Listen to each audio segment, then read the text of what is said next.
Saudara yang terkasih dalam Tuhan, pagi hari ini kita kembali dalam anugerah Tuhan. Tidak ada satu yang kebetulan, saudara. Kita ada sampai saat ini semua karena anugerah Tuhan. Karena Tuhan baik, kita ada. Karena Tuhan baik, kita diberkati Tuhan. Karena Tuhan baik, kita menikmati anugerah Tuhan. Keselamatan itu pasti dalam Yesus. Ya, dunia tidak menjanjikan, tapi Yesus menjanjikan keselamatan bagi barang siapa yang percaya kepada Dia. Pagi hari ini saya berikan judul firman Tuhan. Ya, saya berikan tema bukti nyata kasih Bapa. Kita harus tahu bukti nyata kasih Bapa dalam setiap hidup kita. Kasihnya Tuhan itu besar, kasih Bapa itu luar biasa, kasih Bapa itu berkorban, kasih Bapa itu memberikan segalanya. Pagi hari ini kita akan lihat bukti nyata kasih Bapa buat saya dan saudara. Kita akan lihat di ayat nas kita, ya. 1 Yohanes 5 ayat yang ke-10 sampai yang ke-11. Kita akan lihat, barang siapa percaya kepada Anak Allah, ia mempunyai kesaksian itu di dalam dirinya. Barang siapa tidak percaya kepada Allah, ia membuat dia menjadi pendusta. Karena ia tidak percaya akan kesaksian yang diberikan Allah tentang Anaknya. Dan inilah kesaksian itu, Allah telah mengaruniakan hidup yang kekal kepada saya dan saudara, kepada kita.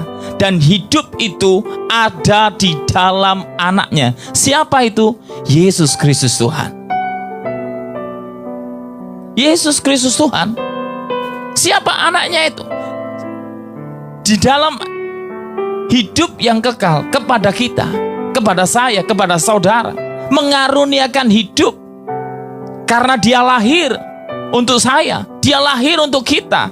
Dia memberikan hidup yang kekal kepada saya dan saudara. Dan hidup itu ada di dalam Yesus. Ada di dalam Yesus.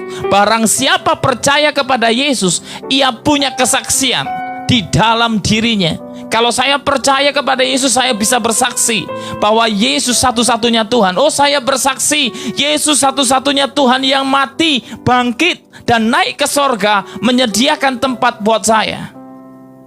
Barang siapa tidak percaya kepada Allah, ia membuat Allah itu menjadi pendusta.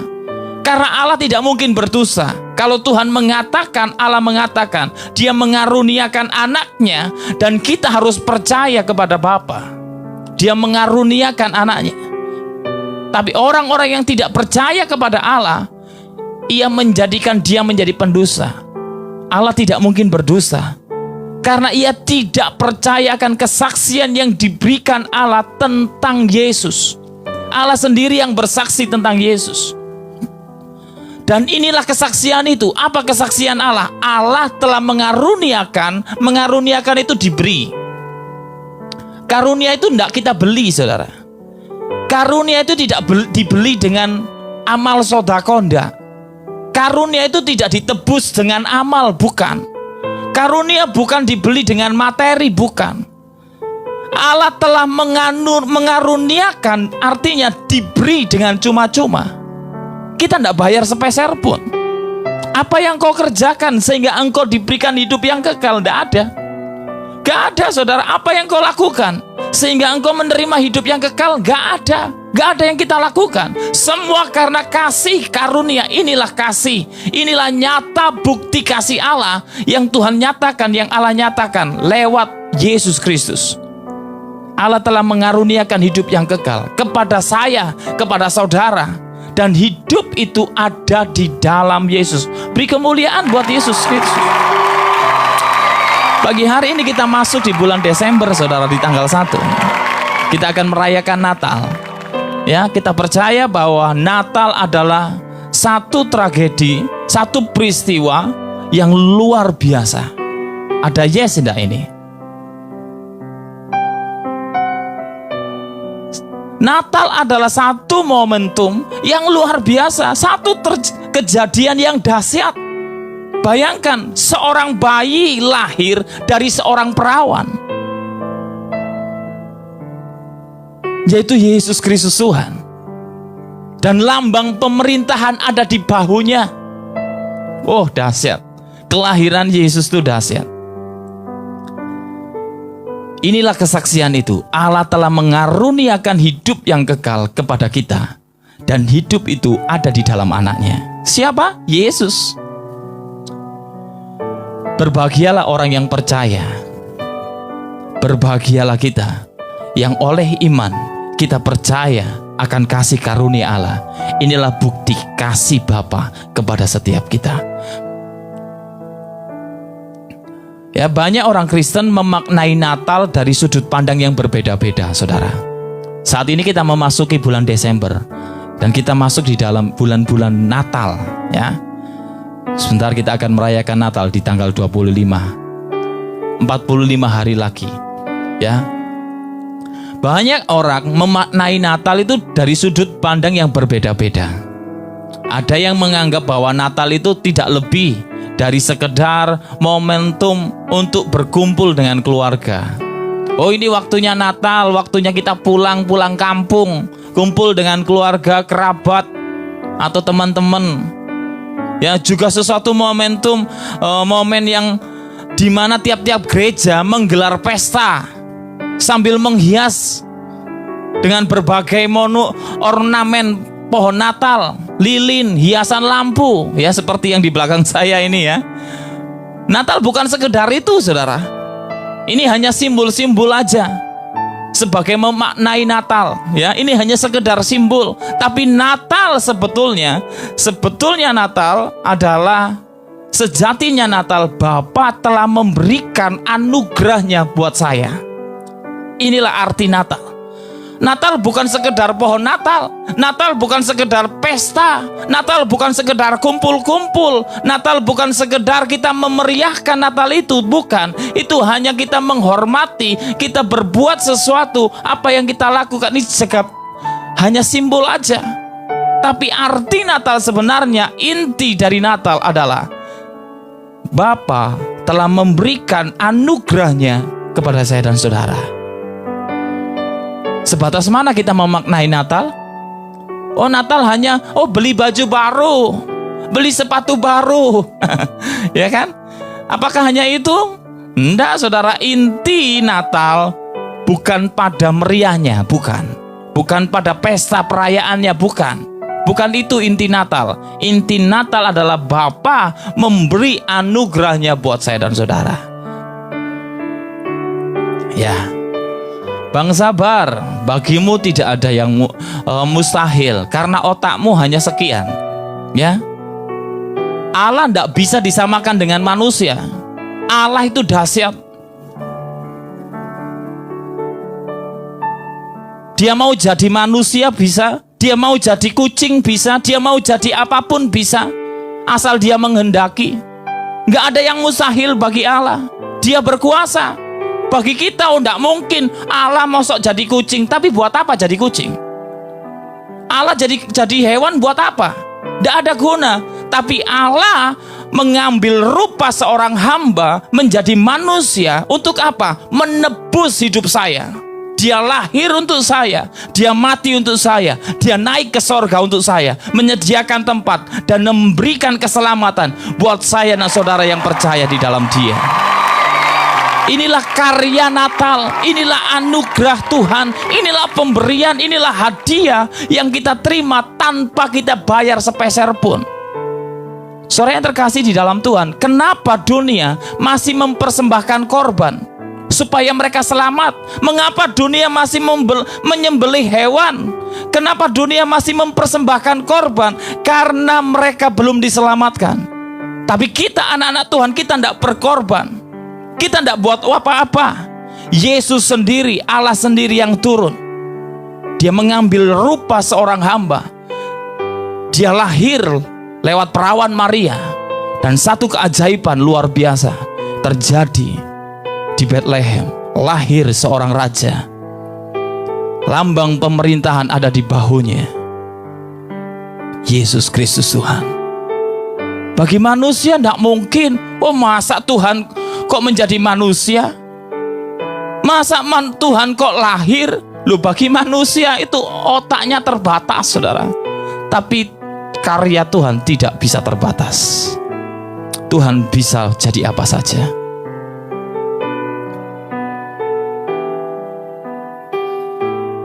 Di dalam Yesaya 9 ayat yang kelima, Yesaya 9 ayat yang kelima kita akan lihat, sebab seorang anak telah lahir untuk kita,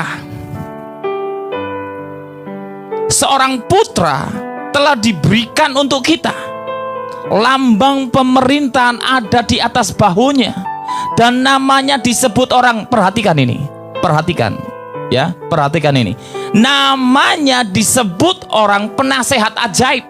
Satu, dia disebut penasehat ajaib. Yang kedua, Allah yang perkasa. Siapa namanya? Namanya Allah perkasa.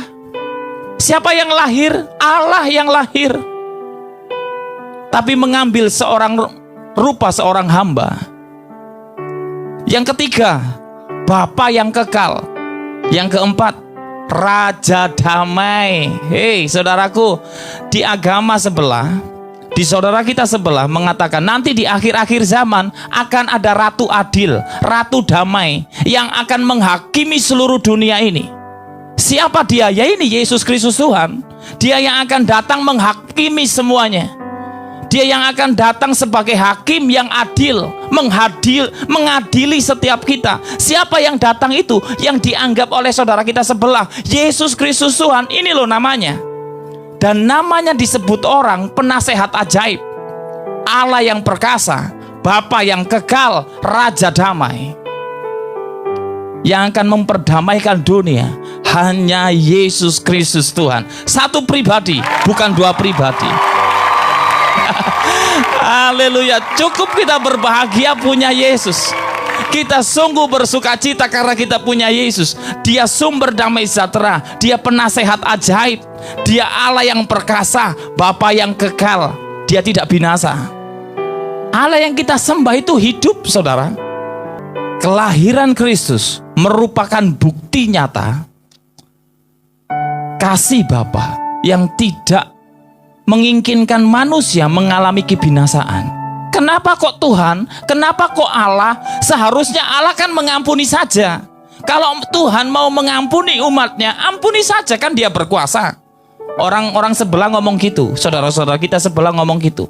Kenapa kok harus lahir sebagai manusia? Karena dia Allah, kan dia berkuasa. Langsung ngampuni po. Kan dia yang punya semuanya. Kenapa kok dia harus menjadi manusia? Saudara, saya mau kasih tahu. Allah yang kita sembah adalah Allah yang konsisten akan hukum. Dia yang sudah memberikan hukum, yang hidup di dalam dosa akan binasa.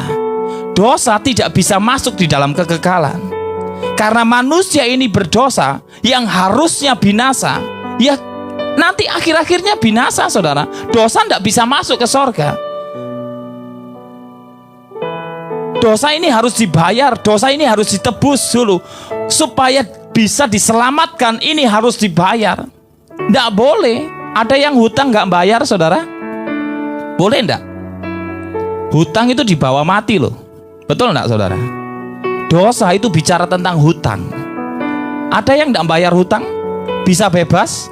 Gak bisa, meskipun maaf saudara ya, maaf sekali. Ini bukan menyinggung. Kalau saya umpamakan saya berhutang nih. Saya berhutang kepada saudara saya segereja. Terus saya dipanggil Tuhan. Yang nanggung anak-anak saya, saudara. Anak saya yang akan bayar. Karena hutang itu harus dibayar. Hutang itu harus dibayar. Hutang itu harus ditebus. Dosa itu harus dibayar. Dan manusia tidak bisa membayarnya. Manusia hanya bisa membayar dengan kambing. Dan kambing itu tidak setara dengan manusia. Ada yang mau disetarakan dengan kambing? Dosamu ditebus oleh kambing, ada yang mau? Kalau saya tidak mau, saudara.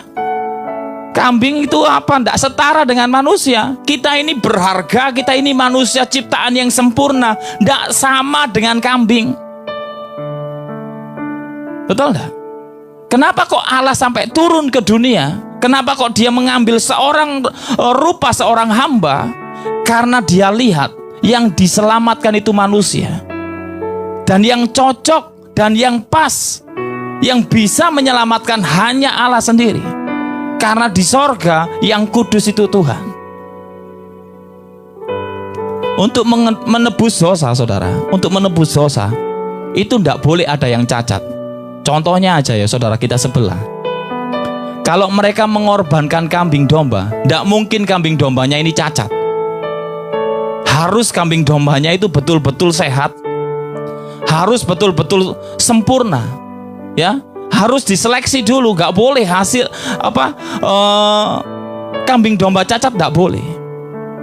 Dan begitu juga untuk menghapus dosa kita, itu diperlukan satu pribadi yang benar-benar kudus, yang benar-benar sempurna. Siapa pribadi itu? Dicari di dunia tidak nemu, saudara. Tidak ada manusia yang kudus, tidak ada, semua manusia itu jatuh di dalam dosa. Tidak ada. Dicari di sorga. Di sorga ada yang kudus, tapi tidak ada manusia. Ada Allah di sorga.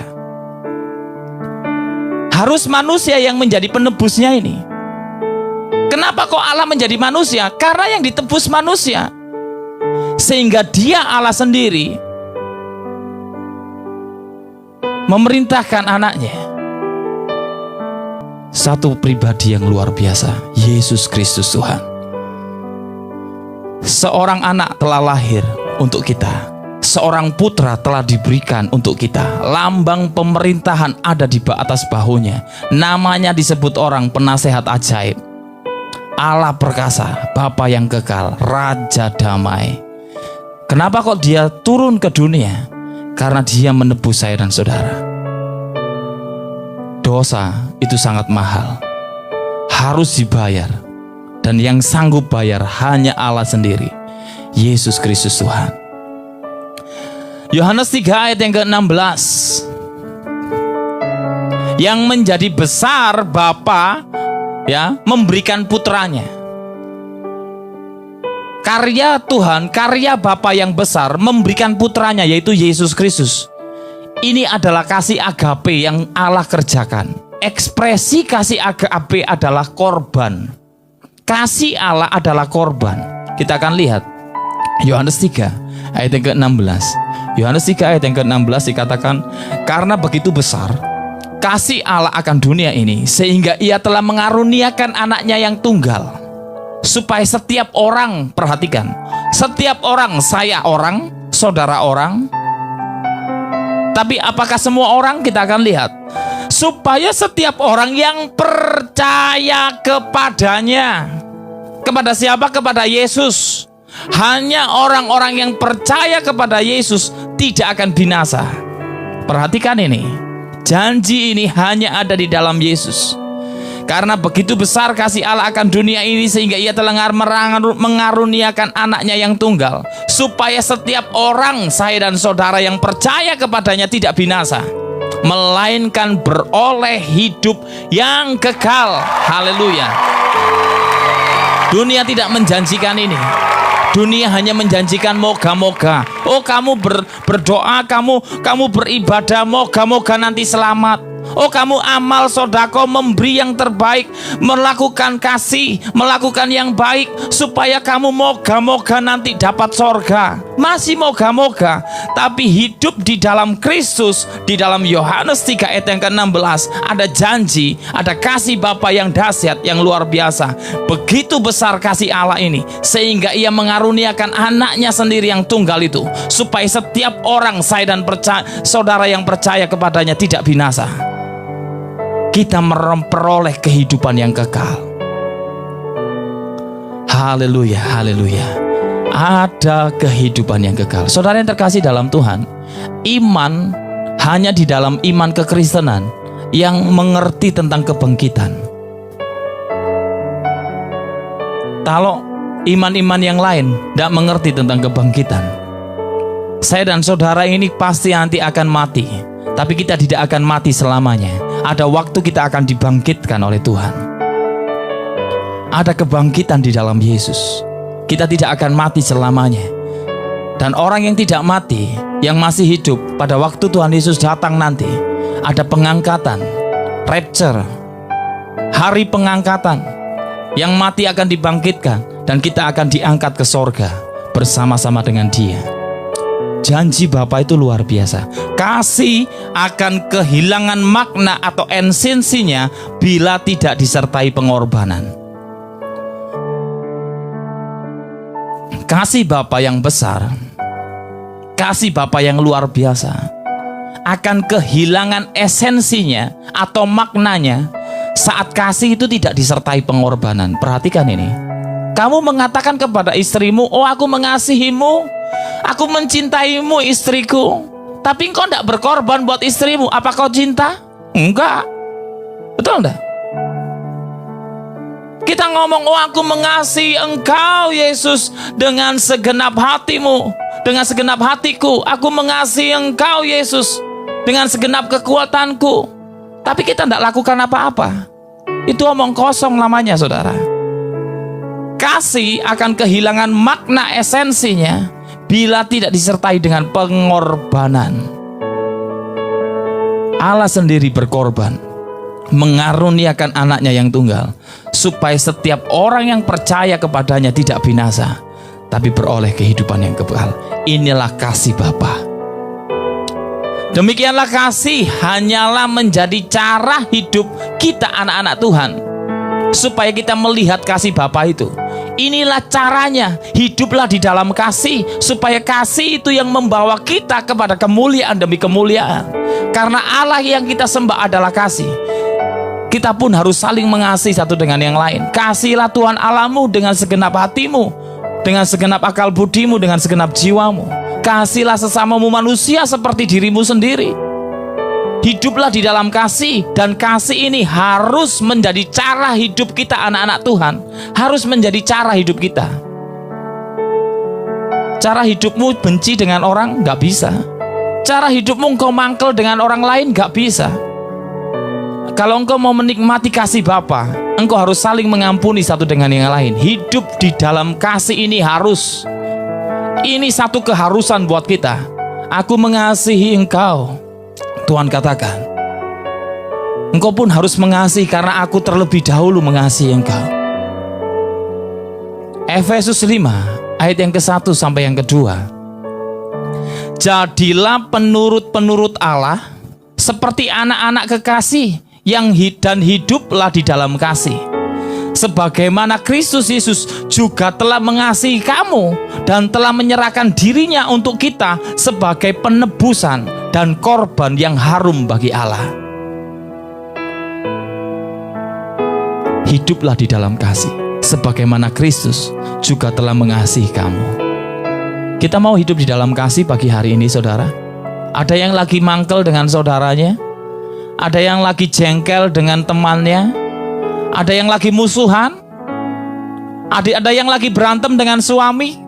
Ayo kita hidup di dalam kasih. Kita menghadapi Natal, kita masuk di bulan Desember ini harus ada damai sejahtera.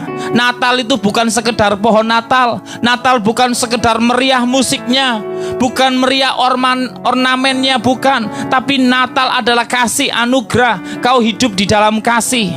Ampuni saudara-saudaramu, ampuni musuhmu. Itulah Natal. Kalau Tuhan mengampuni kita, kita pun juga harus mengampuni.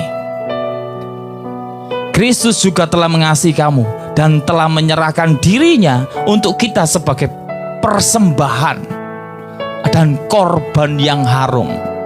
Natal itu bicara tentang persembahan, Natal itu bicara tentang korban yang harum. Pagi hari ini, apa yang kau persembahkan untuk Natal? Sudah berkorban untuk Natal, saudara? Yang belum, ayo kita berkorban untuk Natal. Ayo kita mempersembahkan untuk Natal kita. Lewat apa? Lewat materimu, lewat hidupmu, lewat waktumu, lewat tenagamu, lewat apapun yang kau miliki, apa yang ada padamu. Persembahkan, korbankan yang harum, ya, jangan yang bau busuk. Persembahan itu harus harum, persembahan itu harus nikmat, harus sempurna, yang kudus, yang tulus. Jangan disusupi dengan hati pahit, jangan disusupi dengan hati yang benci, tapi harus dengan kekudusan, harus dengan kasih. Haleluya. Saya percaya setiap kita ada di dalam kasih. Kasih adalah karakter yang bernilai mutlak, saudara. Kasih kepada Tuhan dan kepada sesama, ini mutlak. Ini tidak bisa dipisahkan. Kalau kita bisa mengatakan, oh aku mengasihi Tuhan, kamu harus juga mengasihi sesamamu. Gak bisa, kita hanya mengasihi satu saja. Oh saya hanya mengasihi Tuhan, yang penting saya kepada Gusti Yesus, yang penting kepada Tuhan, kepada manusia masa bodoh. Gak bisa. Gak bisa seperti itu. Kalau engkau mengasihi Tuhan, engkau mengatakan aku mengasihi Yesus, aku mengasihi Tuhan, engkau juga harus mengasihi sesamamu manusia. Kasih kepada Tuhan diwujudkan dengan cara kita menuruti firman-Nya. Apa menuruti firman-Nya? Kasih Tuhan Allahmu, kasihlah sesamamu manusia. Selama dia manusia, kamu harus kasihi. Loh, meskipun dia mencekno, Pak. Oh iya. Oh meskipun dia menyakiti kita, Pak. Iya. Harus dikasihi. Selama dia manusia, kita harus mengasihi dia. Yohanes 14 ayat yang ke-21. Yohanes 14 ayat yang ke-21. Barang siapa menang memegang perintahku dan melakukannya, dialah yang mengasihi aku.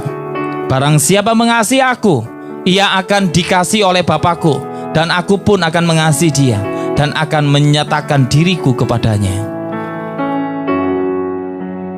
Saudara yang terkasih dalam Tuhan, barang siapa memegang perintahku dan melakukannya, dialah yang mengasihi aku. Apa perintah Tuhan? Kasih Tuhan dan kasih sesama. Barang siapa mengasihi aku, ia akan dikasihi Bapakku, dan aku pun akan mengasihi dia dan akan menyatakan diriku kepadanya. Menyatakan diri apa? Dia akan tunjukkan kuasanya. Dia akan nyatakan mukjizatnya atas hidup kita. Apa yang tidak mungkin bagimu akan menjadi mungkin kalau dia menyatakan dirinya kepada kita. Makanya ya, ada anak-anak Tuhan, orang-orang percaya. Kenapa kok Tuhan tidak pernah menyatakan dirinya? Dia tidak mau melihatkan mukjizatnya. Dia tidak mengalami Tuhan karena dia belum melakukan apa yang Tuhan kehendaki, apa yang Tuhan perintah. Apa perintah Tuhan? Kasihi Tuhan. Engkau beribadah, engkau setia melayani, engkau setia rajin, engkau luar biasa di dalam doa. Tapi kamu juga harus mengasihi sesamamu manusia.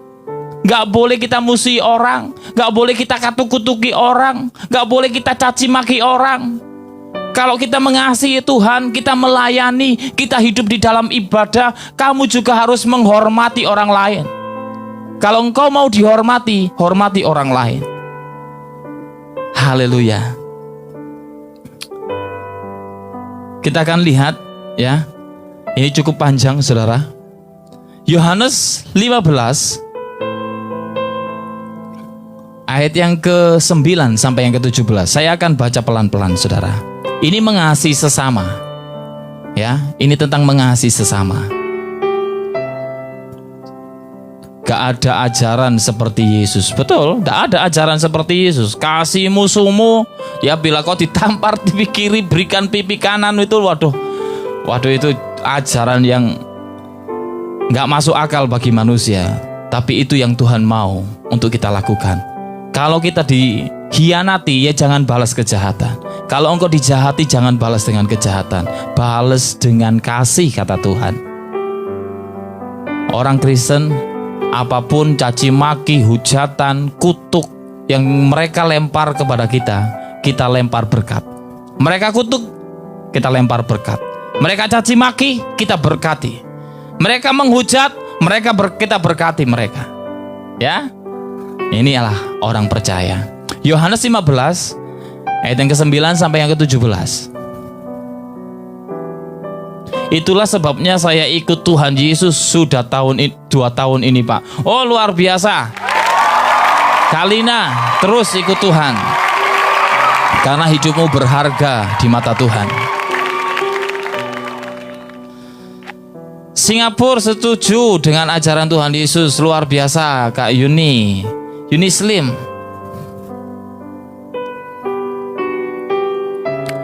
Yohanes 15 ayat yang ke-9 sampai yang ke-17. Seperti Bapa telah mengasihi aku, demikian juga aku telah mengasihi kamu. Tinggallah di dalam kasihku itu. Jikalau kamu menuruti perintahku, kamu akan tinggal di dalam kasihku, seperti aku menuruti perintah Bapakku dan tinggal di dalam kasihnya.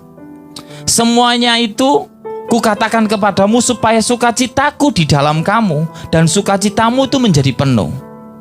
Inilah perintahku, supaya kamu saling mengasihi. Garis bawahi saudara, inilah perintah Tuhan, inilah perintah Allah, yaitu supaya kamu saling mengasihi. Memasuki Natal ini kita harus saling mengasihi. Kita menginjak di bulan Desember ini hidup di dalam kasih. Yang mungkin saat ini ada sakit hati, lepaskan pengampunan. Jangan simpan sampah, buang sampah pada tempatnya. Ya, buang sampah pada tempatnya. Memasuki bulan Desember harus saling mengasihi, yaitu supaya kamu saling mengasihi. Ini perintah, bukan saya yang ngomong, ini perintah. Supaya kamu saling mengasihi seperti aku telah mengasihi kamu. Tidak ada kasih yang lebih besar daripada kasih seorang yang memberikan nyawanya untuk sahabat-sahabatnya. Saya sudah katakan tadi, kasih yang sempurna adalah korban. Engkau sudah berkorban untuk Tuhan? Oh, aku disakiti Tuhan, rasanya sakit sekali, aku tidak bisa mengampuni. Tapi karena engkau yang mau, engkau mau aku mengampuni, engkau mau aku melepaskan pengampunan, aku relakan meskipun sakit. Ini namanya korban. Ada yang berani korban pagi hari ini? Ada yang berani berkorban pagi hari ini, melepaskan pengampunan, membuang yang namanya kepahitan? Ampuni saudaramu. Memasuki bulan Desember harus dilewati dengan kasih. Tidak ada kasih yang lebih besar daripada kasih seorang yang memberikan nyawanya. Jangan pegang nyawamu saudara. Oh, ego saya tinggi, oh harga diri saya. Saudara yang terkasih, engkau memang berharga, tapi engkau jangan sombong. Kalau Tuhan mau kita hidup di dalam kasih, berikan nyawanya untuk sahabat-sahabat kita. Siapapun dia, meskipun dia menjengkelkan, meskipun dia resek, ya, sakit Pak Pendeta, iya memang sakitnya tuh di sini, ya, sakitnya itu menusuk sampai ke tulang-tulang, memang sakit, tapi sakit kita tidak teteskan darah, saudara. Yesus Kristus, dia berkorban sampai meneteskan darah, sampai darahnya habis. Saudara tahu, saat Tuhan Yesus ditombak, lambungnya ditombak, saudara tahu yang keluar apa? Bukan darah, tapi air. Kenapa kok yang keluar air?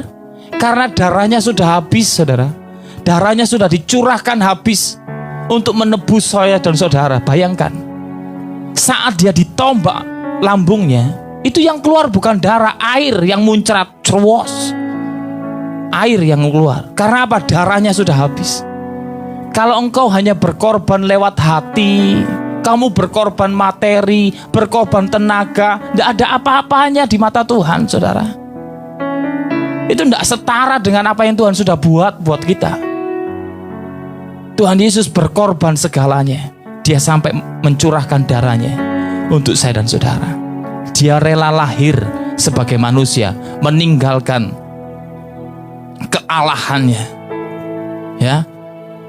Dia tidak menganggap kesetaraan. Dia mengambil serupa seorang hamba, dan dia menjadi sama dengan kita manusia, hanya untuk saya dan saudara. Ayat selanjutnya kita akan baca, ayat yang ke-14. Kamu adalah sahabatku. Saya dan saudara ini bukan hamba, ya. Saya dan saudara ini sahabat-sahabatnya Tuhan. Jikalau kamu berbuat apa yang kuperintahkan kepadamu, dan aku tidak menyebut kamu lagi hamba, sebab hamba tidak tahu apa yang diperbuat oleh tuannya, tetapi aku menyebut kamu sahabat.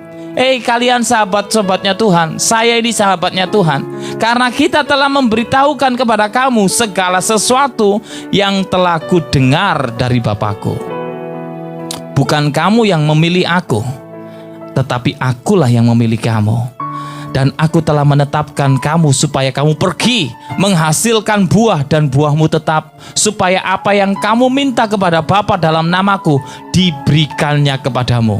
Inilah perintahku kepadamu, kasihlah seorang yang akan yang lain. Saudara, apa perintahnya?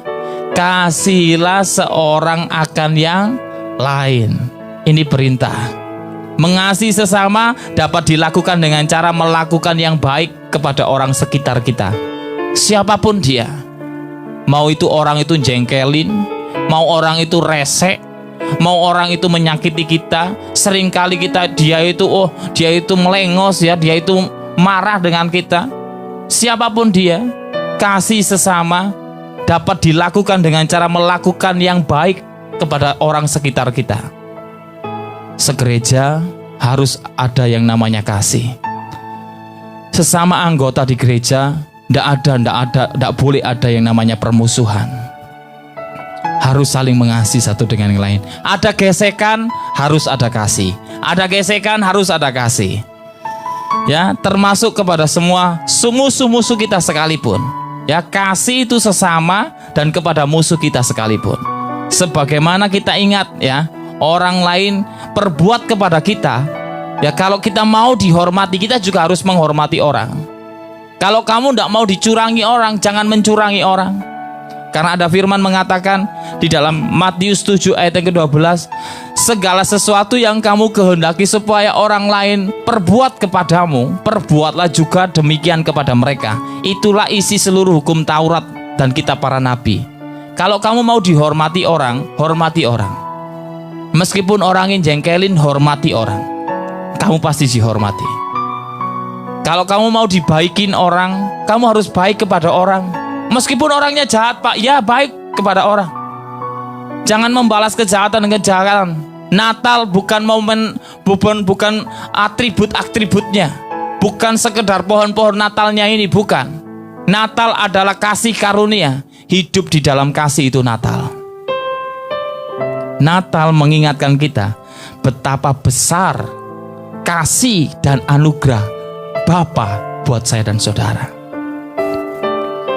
Ada yes, saudara, di akhir firman ini? Ada yes? Natal mengingatkan kita betapa besar kasih dan anugerah Bapa kepada kita orang-orang percaya. Jangan sampai lupa, saudara. Natal bukan pohon Natalnya yang penting. Natal bukan musiknya yang luar biasa yang penting. Natal bukan masak-masaknya yang banyak. Bukan itu yang penting. Natal bukan kumpul-kumpulnya yang penting. Tapi Natal adalah kita harus ingat betapa besar kasih dan anugerah Bapa yang Tuhan kerjakan buat saya dan saudara. Dia lahir, Dia mati, dan Dia bangkit buat saya dan saudara. Haleluya. Kita memasuki bulan Desember dengan sukacita. Amin. Kita masuki bulan Desember dengan sukacita. Kita siap merayakan perayaan Natal yang luar biasa di gereja kita masing-masing. Ya, kita rela berkorban, kita relakan waktu kita relakan tenaga kita untuk kita itu melayani Dia di acara-acara Natal yang ada. Apa yang bisa kau buat untuk Tuhan? Lakukan yang terbaik. Kasih itu berkorban, saudara. Ya, jangan hitung-hitungan sama Tuhan. Kasih itu berkorban. Puji nama Tuhan. Kita akan akhiri ibadah kita. Kita akan sambung besok ya, saudara. Tetap tema kita di dalam kasih Bapa. Ya, pagi hari ini yang merasa diberkati Tuhan lewat ibadah kita bisa kembali besok pagi ya untuk bersama-sama join dalam ibadah live saat teduh anugerah Tuhan untuk kita sama-sama diberkati. Puji nama Tuhan, kita akan tutup ibadah kita.